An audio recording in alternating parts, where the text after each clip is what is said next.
കുഞ്ഞാപ്പി അമ്മേനെ കൊണ്ടുപോവോ? അമ്മേനെ കൊണ്ടുപോവോ പ്ലീസ്? ടാറ്റാ. ഇവിടെ കിടന്ന് നല്ല സുഖമായിട്ട് അങ്ങോട്ട് ഇങ്ങ് വരാം.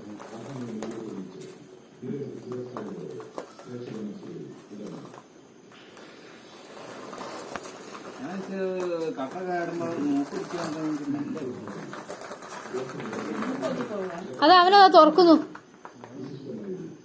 കുഞ്ഞാപ്പി ടാറ്റാ. ടാറ്റാ. ഇരിക്കുവല്ലേ, കിടക്കുവാണോ? കുഞ്ഞാപ്പി ടാറ്റ.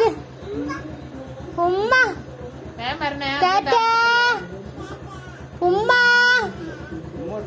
ഉമ്മ ഉമ്മ ഉമ്മ കൈ താഴോട്ടിട്ട് മതി. ഉമ്മ.